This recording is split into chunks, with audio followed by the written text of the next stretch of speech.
Hi friends, welcome back to my channel. ఈరోజు మీకు ఈ సీరియల్లో ఏం జరిగిందో తెలుసుకోవాలి అనుకుంటున్నారా? అయితే వెంటనే మనం సీరియల్లోకి వెళ్ళిపోదాం. ఇక వల్లి అయితే 10 గంటలు అయ్యిందని అందరినీ కూడా లోపలికి వెళ్ళి నిద్రపోమ్మని చెప్పి ఇక ఒక్కొక్కరిని లోపలికి పంపిస్తుంది. ఇటు చూస్తే ప్రేమ బయట ధీరజ్ కోసం ఎదురు చూస్తూ ఉంటుంది. ప్రేమని చూసిన వల్లి, సెలాయ్ ఏంటి ఇక్కడ కూర్చున్నావు? నీకు రోజు గుర్తులేనట్టుంది. 10 గంటలైంది. ఇక ఇంటికి తాళాలు వెయ్యాలి. నువ్వు లోపలికి వస్తావా అని అంటుంటే, అక్క ధీరజ్ ఇంకా రాలేదక్క, కాసేపు ఆగక్క అని చెప్పి వల్లి ప్రేమ చెబుతూ ఉంటే ఆ మాటలకి వల్లి, సుడు నేను ఆల్రెడీ ఈ ఇంట్లో ఒక నిర్ణయం తీసేసుకున్నాను. అది కాదన్నావంటే మావయ్య గారిని ఎదిరించినట్టే. కావాలంటే మావయ్య గారితో మాట్లాడుకో అని చెప్పి ఇక వల్లి అయితే తలుపులు వేయాలంటూ తలుపుల్ని దగ్గరగా లాగుతుంటే ఇక ప్రేమ, అయితే నేనిక్కడే ఉంటాను, ఇంచి కూడా కదలను, ఎట్లా వేస్తావో నేను చూస్తాను అని చెప్పి ఇక ప్రేమ గుమ్మానికి అడ్డంగా నుంచుంటుంది. ఇక ప్రేమ అలా నుంచోడంతో వల్లి మరింత కోపంతో, ఏంటి తలుపులు వేయనివ్వవా? సుడు నాకు పంతం వచ్చిందంటే నేను చేసే తీరుతాను అని చెప్పి వల్లి అయితే ప్రేమని ముందుకు గెంటేసి 2 తలుపులు వేసి లాక్ చేస్తుంది. ఒక్కసారిగా వల్లి, నువ్వు అక్కవి కాదే, రాక్షసివి అని అనుకుంటూ ఇక మెట్ల మీద కూర్చుని ధీరజ్ కోసం ఎదురు చూస్తుంది. ఇంతలో ధీరజ్ వస్తాడు. ధీరజ్ని చూసిన ప్రేమ చాలా సంతోషంగా ఫేస్ పెడుతుంది.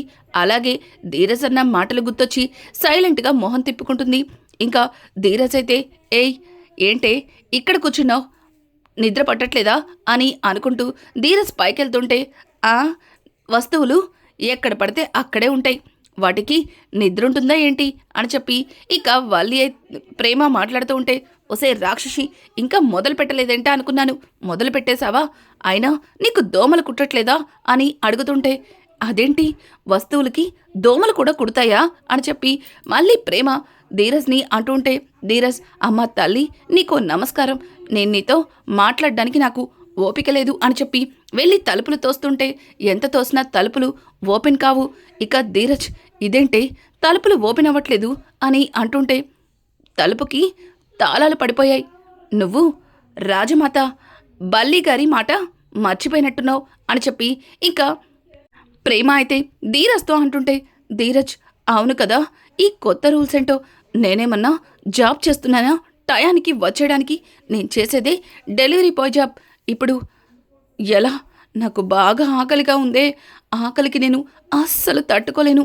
ప్రేమ ఏదో ఒకటి చెయ్యవే, నాకు ఆకలేస్తుందే అని చెప్పి ఇంకా ధీరజ్ అయితే ప్రేమని జాలిగా అడుగుతాడు.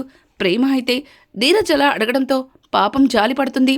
అయినా నువ్వు చేసేది డెలివరీ జాబ్ ఉద్యోగం, కాస్త ఏదైనా ఆర్డర్ పెట్టుకుని తినాలని నీకు తెలీదా అని అంటుంటే, నాకేం తెలిసే, నేనెప్పుడు కూడా ఇంటికొచ్చే తింటాను కదా, అందుకే ఇంటికొచ్చేసాను అని అంటుంటే, సరే ఇప్పటికైనా ఏదన్నా ఆర్డర్ పెట్టుకో అని అంటుంటే, ఇప్పుడా?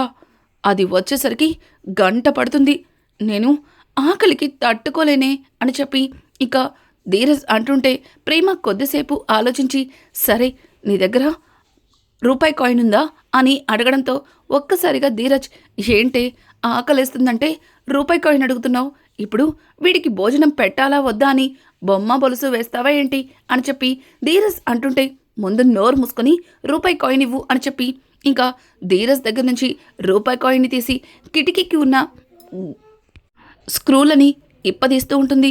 ఒక్కసారిగా ధీరజ్ అది చూసి, ఏంటే ఏదో పెద్ద ప్రొఫెషనల్ దొంగలాగా ఇంత ఈజీగా ఈ స్క్రూస్ అన్ని తీసేస్తున్నావు, కొంపతీసి నువ్వు ఎక్కడైనా దొంగల ట్రైనింగ్కి వెళ్ళావా ఏంటి? అవును వెళ్ళాను, నీలాంటి వాణ్ణి పెళ్లి చేసుకుంటానని, అలాగే నువ్వొక డెలివరీ జాబ్ చేస్తావని, నీకు ఫుడ్ పెట్టడం కోసం ఇట్లా కిటికీలకి ఉన్న స్క్రూస్ తీయాలని 3 నెలలు ట్రైనింగ్ అయ్యాను అని చెప్పి ఇక ప్రేమ అయితే ధీరజ్కి సమాధానం చెప్తుంటే, ధీరజ్, అమ్మ బాబోయ్, ఎక్కువ మాట్లాడారంటే నన్ను ఆ కిటికీతో కొట్టినా కొడుతుంది, అయినా నా కోసమే కదా తను కష్టపడుతుంది అని చెప్పి ఇక ధీరజ్ తన మనసులో అనుకుని సైలెంట్గా ఉండిపోతాడు. ఇక ప్రేమ చాలా తెలివిగా కిటికీకి ఉన్న స్క్రూస్ అన్నీ తీసేసి కిటికీని పక్కన పెట్టి తను లోపలికి తీసుకెళ్తుంది. ధీరజ్కి గబగబా ప్లేట్లో భోజనాన్ని పెట్టి ధీరజ్ ముందు పెడుతుంది. ఇక ఇంతలో వల్లి ఏదో చప్పుడనిపించి బయటికి వచ్చేసరికి ధీరజ్ భోజనాన్ని తింటూ ఉంటాడు. ఇంకా వల్లి అక్కడికి వచ్చి ప్రేమ ఏంటిది అని అంటుంటే ఇంకా ప్రేమ అయితే ఏంటక్క కనిపించట్లేదా, మా ఆయనకి భోజనం పెట్టాను అని అంటుంటే అది కాదు మీరు లోపలికెలా వచ్చారు అని అంటుంటే లోపలికా, మేము లోపలే ఉన్నాం కదా అని చెప్పి ఇంకా ప్రేమ అయితే వల్లితో అంటుంటే ఏంటి లోపలున్నావా, నువ్వు అబద్ధాలు చెప్పకు, నిన్ను బయటికి తోసేసి నేనే కదా ఇంటికి తాళం వేశాను, మరి లోపలికెలా వచ్చారు, అయినా చూడండి మరిది గారు 10 గంటలకి మెయిన్ డోర్ క్లోజ్ చేస్తారని పొద్దున్నే చెప్పాను, కానీ మీరు మాటంటే లెక్క లేకుండా ఇలా ఇష్టం వచ్చినప్పుడు దొంగల్లా ఇంట్లో దూరి భోజనం తినడమేంటి అని చెప్పి ఇక వల్లి అయితే ధీరజ్ని అడుగుతుంది. ఒక్కసారిగా ధీరజ్ వదినా నేను చేసేది డెలివరీ జాబ్, దానికి ఎంత టైం పడుతుందో తెలీదు అని అంటుంటే చూడు ధీరజ్ నువ్వు ఎన్నైనా చెప్పు, చూడు ధీరజ్ అయినా 10 గంటలకి తలుపు వేసేస్తానని చెప్పాను కదా, అదంతా నాకు అనవసరం, 10 ఇంట్లో ఉంటేనే ఉండటం, లేకపోతే బయటే ఉండటం, అయినా ఇలా దొంగచాటుగా వచ్చి దొంగల్లా దూరి ఇంట్లో భోజనం తినడానికి సిగ్గు అనిపించట్లేదా మీకు, చిచ్చి మిమ్మల్ని చూస్తుంటే నాకు చాలా చిరాగ్గా అనిపిస్తుంది అని చెప్పి వల్లి మాట్లాడుతూ ఉంటే ఇక ధీరజ్ వల్లి మాటల్ని తట్టుకోలేక భోజనం తినకుండా అక్కడి నుంచి తన గదిలోకి వెళ్ళిపోతాడు. ఒక్కసారిగా ప్రేమ నువ్వసలు మనిషివేనా, తింటున్న వ్యక్తిని అలాగేనా మాట్లాడేది, పాపం ఎంత ఆకలితో వచ్చాడో ధీరజ్, తినకుండానే వెళ్ళిపోయాడు, ఇదంతా నీ వల్లే, ఛీ నువ్వు మనిషివి కాదు అని చెప్పి ఇక ప్రేమ అయితే వాళ్ళని చెడమడ తిట్టేసి అక్కడి నుంచి ధీరజ్ దగ్గరికి వెళ్ళిపోతుంది. ఇక ధీరజ్ అలా వెళ్ళిపోవడం చూసి వల్లి చాలా సంబరపడుతూ అబ్బా మీకు నచ్చినప్పుడు వచ్చి ఇంట్లో మీకు నచ్చినట్టుగా ఉండడానికి ఇది వల్లి రాజ్యం, ఈ వల్లి రాజ్యంలో వల్లి చెప్పినట్టే జరుగుతుంది అని అనుకుంటూ వల్లి తెగ సంబరపడిపోతూ లోపలికి వెళ్ళిపోతుంది. ఇక ఇదంతా కూడా వేదవతి చూస్తుంది కానీ ఏమీ మాట్లాడకుండా మౌనంగా తన గదిలోకైతే వెళ్ళిపోతుంది. ఇంకా ఇక్కడ చూస్తే ధీరజ్ ఆకలితో అల్లాడిపోతూ ఉంటాడు. ఇక ప్రేమ ధీరజ్ ఆకలిని చూసి తట్టుకోలేక ధీరజ్ బాగా ఆకలేస్తుంది కదా అని అంటుంటే వేస్తుందే, కానీ ఏం చేయమంటావు, నేను టయానికి ఇంటికి రాలేదు, అందుకే ఈ పనిష్మెంట్ తప్పదు అని చెప్పి ఇక ధీరజ్ ఇబ్బంది పడుతూనే పక్కకి తిరిగి పడుకుంటాడు. ఇక ప్రేమ ధీరజ్ బాధని చూడలేక లోపలికి వెళ్ళి తన చేతులతో మ్యాగీని తయారు చేసి ధీరజ్ కోసం తీసుకొస్తుంది. ఇక ధీరజ్ అయితే ఆ మ్యాగీ చూసి ఏంటే మళ్ళీ మా వదిన చూసిందంటే అని అంటుంటే మీ బల్లి వదినకి అంత సీన్ లేదు, ఇది నేను చేశాను, నాకు నచ్చి చేశాను, నోరు మూసుకుని తిను అని చెప్పి ఇక వల్లి ప్రేమ అయితే ధీరజ్కి మ్యాగీని చేసి పెడుతుంది. ఇక ధీరజ్ అయితే ఆ మ్యాగీని ఆవురావురమంటూ ఇష్టంగా తినేస్తాడు. అది చూసిన ప్రేమ చాలా సంతోషిస్తుంది.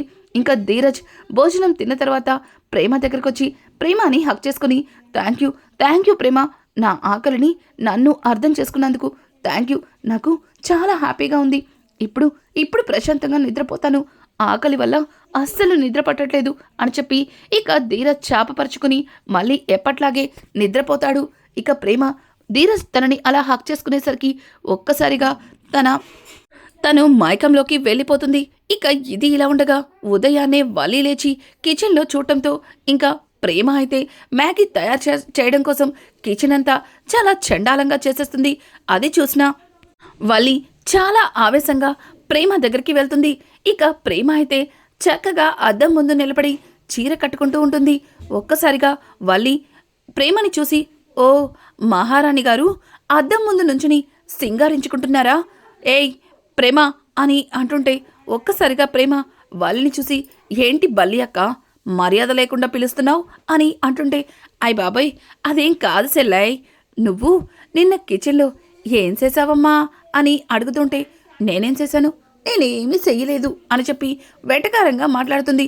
ఏయ్ నన్నే వెటకారంగా మాట్లాడతావా, చూడు నేను చెప్పినా సరే నా మాటకి లెక్క లేకుండా కిచెన్ అంతా సర్వనాశనం చేసావు. చూడు, నీలాంటి వాళ్ళు. ఇక వల్లి అయితే నీకు మాటలతో చెప్తే వీలవ్వదు, నీకు పనిష్మెంట్ ఇవ్వాల్సిందే అని చెప్పి ఇక వల్లి అయితే ప్రేమని బయట ఒక స్టోర్ రూమ్ని మొత్తం శుభ్రం చేయమని చెప్తుంది. ఒక్కసారిగా ప్రేమ వల్లి వైపు కోపంగా చూస్తూ, ఏంటి, నేను ఆ స్టోర్ గదిని శుభ్రం చేయాలా? లేదు, నాకు కుదరదు, నేనైనా కాలేజ్కి వెళ్ళాలి అని చెబుతుంటే దానికి వల్లి, చూడు, నువ్వు నిన్న చేసిన దానికి నీకు ఇదే పనిష్మెంట్. అయినా అదేం బుద్ధి, దొంగల్లాగా కిటికీకి ఉన్న మేకులన్నీ పీకేసి అలా కిటికీని ఊడదీసేశారు. ఈ విషయాన్ని కనుక మావయ్య గారితో చెప్పానంటే తర్వాత మావయ్య గారు ఏం చేస్తారో నీకు బాగా తెలుసు. చూడు, నేను నీకు చిన్న పనిష్మెంటే ఇచ్చాను, కానీ మావయ్య గారైతే చాలా పెద్ద పనిష్మెంట్ ఇస్తారు. నోరు మూసుకొని వెళ్ళి శుభ్రం చేస్తావా, లేకపోతే ఈ విషయాన్ని మావయ్య గారితో చెప్పమంటావా అని అంటుంటే ఇక ప్రేమ కాదనలేక వెళ్ళి చీరని పైకి పెట్టుకుని ఇక చీపురితో వెళ్ళి బయట ఉన్న స్టోర్ గదిని మొత్తం శుభ్రం చేస్తూ బూజులు కొడుతూ ఈ వల్లి చాలా ఓవర్ యాక్షన్ చేస్తుంది అని అనుకుంటూ శుభ్రం చేస్తుంది. ఇంతలో ధీరజ్ ప్రేమ దగ్గరకొచ్చి, ఏయ్ ప్రేమ, ఏంటిది, అసలు నువ్విక్కడ శుభ్రం చేయడమేంటి? ఆయన కాలేజ్కి వెళ్ళాలి, మర్చిపోయావా అని అడగడంతో ఒక్కసారిగా ప్రేమ, రే చూడు, అసలే నేను పిచ్చ కోపంగా ఉన్నాను. ఈ కోపంలో నువ్వు నా దగ్గరికి వచ్చావంటే నిన్ను ఏం చేస్తానో కూడా నాకే తెలీదు. మర్యాదగా ఇక్కడి నుంచి వెళ్ళిపో అని చెప్పి ఇక ప్రేమ అయితే ధీరజ్ని వెళ్ళిపోమంటుంది. ధీరజ్ అయితే ప్రేమ మాటలకి మౌనంగా అక్కడి నుంచి వెళ్ళిపోతాడు. ఎందుకంటే ఆల్రెడీ వల్లి మాటలన్నీ ధీరజ్ విన్నాడు కాబట్టి తను ప్రేమని ఏమీ అనలేక అక్కడి నుంచి వెళ్ళిపోయి ఒక పక్కన నించుని ఉంటాడు. అలాగే ఇటు పక్కన వేదవతి కూడా అలానే చూస్తూ ఉంటుంది. ఇక వల్లి ప్రేమ అయితే గది మొత్తాన్ని కూడా నీటిగా శుభ్రం చేస్తూ వీడొకడు మాట్లాడితే విసిగిస్తున్నాడు. నాకు వచ్చే కోపానికి ఆ వల్లికి బదులు వీడినేమన్నా చేస్తానేమో అని నాకు చాలా భయంగా ఉంది. వీడు కొద్దిసేపు నా దగ్గరికి రాకపోతేనే బెటర్ అని చెప్పి ఇక చీర కొంగుని బిగించి ప్రేమ అయితే అదంతా దుమ్ము దులుపుతూ ఇక ఆ దుమ్ముకి వచ్చిన డస్ట్ వల్ల తనకి దగ్గు వస్తుంది. అది చూసిన సేనాపతి ఒక్కసారిగా షాక్ అయిపోతాడు. ఇక సేనాపతి అయితే ప్రేమని చూసి అమ్మా ప్రేమ అని పిలవడంతో ఇక ప్రేమ సేనాపతిని చూసి తన దగ్గరకైతే వెళ్తుంది.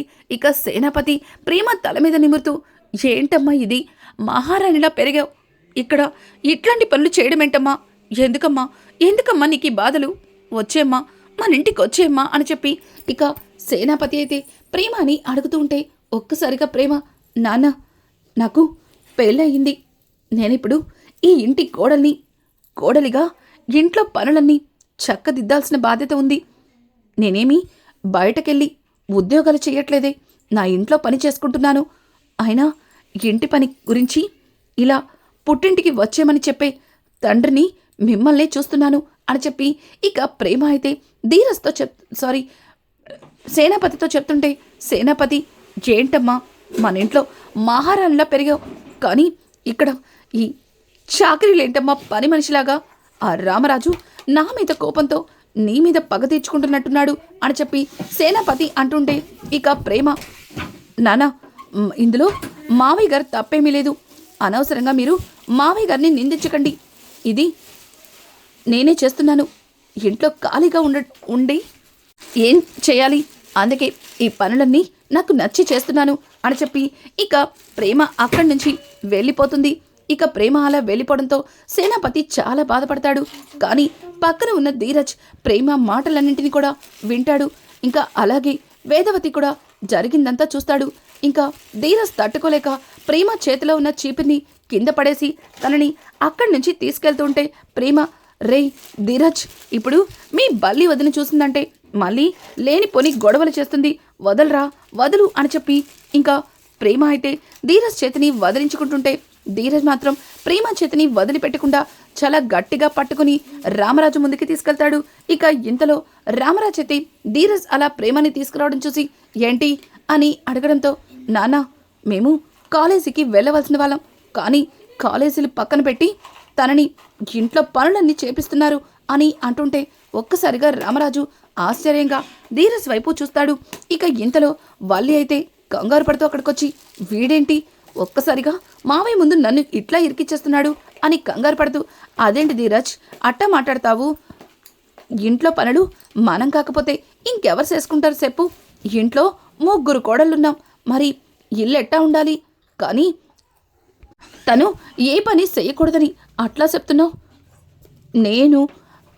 నేనైతే ఉదయాన్నే 4 గంటలకి లేస్తాను, ఇల్లంతా శుభ్రం చేస్తాను, వాకిలి తుడిచి ముగ్గు పెడతాను, అందరికీ కావలసిన టిఫిన్లు భోజనాలు అన్నీ రెడీ చేస్తాను. తను చిన్న చిన్న పనులు చేస్తే కూడా నువ్వు ఇట్లా ఫీల్ అయిపోతావా? చూడు, నువ్వు ఏం బాధపడద్దులే, ఇదంతా నేనే చేసుకుంటాను, మీరు కాలేజీకి వెళ్ళాలి కదా, వెళ్ళిపోండి అని చెప్పి ఇక వల్లి అయితే ధీరజ్తో అంటుంటే పక్కన ఉన్న రామరాజు, ఇంట్లో తిని కూర్చోవడం కాదు, ఇంట్లో పనులు కూడా కాస్త చేస్తూ ఉండాలి. ఆయన ఇంట్లో ఎవరు ఏమైపోతే మీకు అనవసరం కదా, మీకు నచ్చినట్టుగానే మీరుంటారు కదా అని చెప్పి రామరాజు మాట్లాడుతూ ఉంటే ఇంతలో అక్కడికి వేదవతి వస్తుంది. ఏవండి, ఏంటండి ఆ మాటలు? వాళ్ళిద్దరూ కాలేజ్కి వెళ్ళాలి, కాలేజ్కి వెళ్ళే వాళ్ళతో ఇట్లాగేనా అని మాట్లాడేది అని చెప్పి ఇంకా వేదవతి అంటుంటే, అమ్మ వల్లి, నేను ఎవరితో మాట్లాడదలుచుకోలేదు, ఎందుకమ్మా పదే పదే నన్ను పిలిచి ఇబ్బంది పెడతారు అని అనుకుంటూ అక్కడి నుంచి రామరాజు లోపలికైతే వెళ్ళిపోతాడు. ఇక వల్లి అయితే ధీరజ్ ముందుకొచ్చి, మీ భార్య పనులు చేస్తుందని సానా బాధపడిపోతున్నావుగా, మరి ఆ పనుడు ఎవరు చేస్తారు చెప్పు? అంతగా చూడలేకపోతే నువ్వు కూడా తనతో పాటు సహాయం చెయ్యి, అప్పుడు త్వరగా పూర్తవుతుంది, కాలేజ్కి వెళ్ళొచ్చు అని అనుకుంటూ వల్లి అక్కడి నుంచి లోపలికి వెళ్ళిపోతుంది. ఇక ధీరజ్ ప్రేమ కలిసి ఆ గది మొత్తాన్ని కూడా శుభ్రం చేస్తుంటారు. ప్రేమ అయితే, ఎందుకురా ఇదంతా, నేను చేసేదాన్ని కదా అని అంటుంటే ఇక ధీరజ్, చూడు, ఇలా చెయ్యమని నీకు పనిష్మెంట్ ఇవ్వడానికి కారణం నేనే కదా, నేను లేటుగా రావడం వల్లే కదా ఇలా జరిగింది, ఈ రోజు నుంచి నైట్ లేట్ అవ్వకుండా చూసుకుంటాను అని చెప్పి ఇంకా ధీరజ్ అయితే ప్రేమతో చెబుతుంటే ప్రేమ కూడా ఇక ఏం మాట్లాడలేదు. ఇక ఇక్కడ చూస్తే సేనాపతి అయితే ఇంటికెళ్ళి భద్రావతితో, అక్క, ఆ రామరాజు గాడు నా మీద కోపంతో అక్కడ నా కూతురుతో వెట్టి చాకరీ చేయిస్తున్నాడు, పాపం ప్రేమ మహారాణిలా పెరిగింది, కానీ అక్కడ ఇంటి పనులన్నీ తనే చేస్తుంది అని చెప్పి ఇక రామరాజు మాట్లాడుతుంటే భద్రావతి, తను ఏరికోరి మరి చేసుకుంది కదరా రామరాజు కొడుకుని, మరి అనుభవించాల్సిందే అని చెప్పి భద్రావతి అంటుంటే ఆ మాటలకి సేనాపతి, అక్క, ప్రేమని అట్లాంటి పరిస్థితుల్లో నేను చూడలేకపోతున్నానక్క అని చెప్పి ఇక భద్రావతితో అంటుంటే భద్రావతి, చూడరా సేనా, నాకు కూడా ప్రేమని అట్లాంటి స్థితిలో చూడటం ఇష్టమా? నేను కూడా తనని చూశాను, చాలా బాధ అనిపించింది, కానీ ఏం మాట్లాడలేక సైలెంట్గా ఉండిపోయాను అని చెప్పి ఇక భద్రావతి అయితే అంటూ ఉంటుంది. ఇంకా ఇంతలో వేదవతి అయితే ధీరజ్ దగ్గరకు వచ్చి, రే ధీరజ్, ఇదంతా నేను చూసుకుంటాను, మీరు వెళ్ళండి అని అంటుంటే, పర్వాలేదమ్మా, నీకెందుకు శ్రమ, మేం చేస్తాం అని చెప్పి ఇంకా ధీరజ్ ప్రేమ ఇద్దరు కూడా అదంతా శుభ్రం చేసి ఇంకా కాలేజ్కి రెడీ అయ్యేది వెళ్తూ ఉంటారు. ఇక ధీరజ్ ప్రేమని, ప్రేమ ఒక్కదానివే ఎందుకు, నాతో పాటు రా, ఇద్దరం కలిసే వెళ్దాం అని చెప్పి తనతో పాటు సైకిల్ ఎక్కించుకొని ఇక ప్రేమని తీసుకెళ్తూ ఉంటాడు. ప్రేమ వెళ్తూ, చూడు, మళ్ళీ నీ సైకిల్ ఎక్కడానికి నేను ప్లాన్ చేశాను అన్నావంటే ఊరుకునేది లేదు, నువ్వు చెప్తేనే నేను సైకిల్ ఎక్కాను అని చెప్పి ప్రేమ అంటుంటే, ఒసే రాక్షసి, నేనే నిన్ను రమ్మని చెప్పాను, ముందు బయలుదేరాలి, లేట్ అవుతుంది అని చెప్పి ఇంకా ధీరజ్ అయితే ప్రేమని తీసుకొని అక్కడి నుంచి వెళ్ళిపోతాడు. ఇంకా ఇక్కడ చూస్తే నర్మద అయితే సాగర్ని పట్టించుకోకుండా తనంతట తను రెడీ అయ్యి ఆఫీస్కి బయలుదేరుతూ ఇంకా లంచ్ బాక్స్ కోసం చూస్తుంటే ఇంకా వేదవతి నర్మదకి లంచ్ బాక్స్ రెడీ చేస్తుంటే ఇంతలో వల్లి వచ్చి, చూడండి అత్తయ్య గారు, ఎవరికేం కావాలో అవన్నీ వాళ్ళే చూసుకుంటారు, మీరు అందరికీ ఏమీ చాకరీలు చేయనక్కర్లేదు, ముందు మీరు లోపలికెళ్ళి రెస్ట్ తీసుకోండి అని అంటుంటే ఇంకా వేదవతి, అదేంటమ్మా, పాపం నర్మద ఉదయాన్నే ఆఫీస్కి వెళ్తుంది, మరి తనకి లంచ్ బాక్స్ కట్టాలి కదా అని అంటుంటే, అయ్ బాబాయ్, ఏంటత్తయ్య గారు మీరు, ఆ నర్మద ప్రేమాల వల్ల మావయ్య గారికి ఎంత పెద్ద అవమానం జరిగిందో మీకు తెలీదా? అవన్నీ మర్చిపోయి మీరే ఇలా అన్నీ తనకి అందిస్తే ఇక ఏంటి ప్రయోజనం? చూడండి అత్తయ్య గారు, వాళ్ళు చేసిన తప్పు వాళ్ళకి తెలియాలి అంటే ఎవరి పనులు ఆళ్ళే చేసుకోవాలి అని చెప్పి ఇంకా వేదవతిని అక్కడి నుంచి పంపించేస్తుంది. వేదవతి అలా ఉత్త చేతులతో రావడం చూసిన నర్మద, అత్తయ్య నా లంచ్ బాక్స్ అని అడుగుతూ ఉంటే ఇంకా వేదవతి ఉలుకు పలుకు లేకుండా తన గదిలోకైతే వెళ్ళిపోతుంది. ఇక నర్మద దగ్గరికి వచ్చిన వాళ్ళి, ఏంటి నర్మద సల్లాయి, అత్తయ్య గారు నీకు లంచ్ బాక్స్ తెస్తారని ఎదురు సొత్తున్నట్టున్నావు, చూడు నీ పని నువ్వే చేసుకోవాలి, ఎవ్వరూ చెయ్యరు అని ఇంకా వాళ్ళి అయితే నర్మద వైపు సీరియస్గా చూసి అంటుంది. ఇంకా నర్మద కోపం తట్టుకోలేక లోపలికి వెళ్ళి తన బాక్స్ని తనే కట్టుకుందామని బాక్స్ తీసి అన్ని మూతల్ని తీస్తుంటే అక్కడ భోజనం కూడా ఉండదు. ఒక్కసారిగా నర్మదకి చాలా కోపం వచ్చి తన చేతిలో ఉన్న టిఫిన్ బాక్స్ని కింద పడేస్తుంది. ఆ శబ్దానికి అందరూ బయటికి వస్తారు. ఇక ప్రేమ, ఏంటి సెల్లాయ్ అట్టా సొత్తున్నావు, భోజనం కావాలంటే ఉదయాన్నే వంట చేసుకోవాలి కదా, మరి నువ్వు వంట చేసుకోకపోతే భోజనం ఎక్కడి నుంచి వస్తుంది అని చెప్పి ఇంకా వల్లి మాట్లాడుతూ ఉంటే నర్మద ఏం మాట్లాడలేక చాలా కోపంగా ఉత్త చేతులతోనే అక్కడి నుంచి వెళ్ళిపోతుంటే ఇక వేదవతి నర్మదని పిలవడానికి ముందుకెళ్తుంది. ఇక ఇంతలో వల్లి, అత్తగారండి మీరు ఆగండి, అయినా ఇలా ఉదయాన్నే క్యారేజీలు వండేసి తనకి బాక్సులు కట్టేస్తే ఇంట్లో సమస్యల గురించి తనకేం తెలియట్లేదు, అందుకే తనకి తెలియడం కోసమే ఇట్టా చేశాను, మీరు మరీ ఎక్కువగా పడిపోమాకండే అని అంటుంటే ఇంకా వేదవతి కోపాన్ని తట్టుకోలేక, ఏంటమ్మాయి నువ్వు ఊరుకుంటుంటే తెగ ఓవర్ చేస్తున్నావు, ఉదయం ప్రేమ విషయంలో కూడా తను కాలేజ్కి లేట్ అవుతుందన్నా సరే అర్థం చేసుకోకుండా వినిపించుకోకుండా అదంతా క్లీన్ చేపించో, ఇప్పుడేమో ఆ అమ్మాయి ఉద్యోగానికి వెళ్తుంది, తనకి కనీసం భోజనం పెట్టాలన్న పద్ధతి కూడా లేకుండా వండిన వంటకాలన్నింటినీ దాచిపెట్టి తననే వండుకోమంటున్నావు, చూడు నువ్వు మీ మావయ్య గారు నీకు ఈ ఇంటి పెత్తనాన్ని ఇచ్చింది ఇంట్లో వాళ్ళని ఏ ఇబ్బంది లేకుండా చూసుకోవడానికి, అంతేగాని ఇట్లా రూల్స్ని పెట్టి వాళ్ళని ఇబ్బంది పెట్టమని కాదు, నీ పద్ధతేమి నాకు అస్సలు నచ్చలేదు అని అనుకుంటూ ఇక వేదవతి లోపలికి వెళ్ళిపోతుంది. కానీ వల్లి మాత్రం ప్రేమని అలాగే నర్మదని ఇబ్బంది పెడుతున్నానని తెగ సంబరపడిపోతూ ఉంటుంది. రానున్న ఎపిసోడ్స్ అయితే మరింత ఇంట్రెస్టింగ్గా మారిపోతాయి. ఈ వీడియో మీకు నచ్చినట్టయితే లైక్ చేసి సబ్స్క్రైబ్ చేసుకోవడం మాత్రం మర్చిపోకండి. Thanks for watching. Hi friends, welcome back to my channel. ఈరోజు మీకు ఈ సీరియల్లో ఏం జరిగిందో తెలుసుకోవాలి అనుకుంటున్నారా?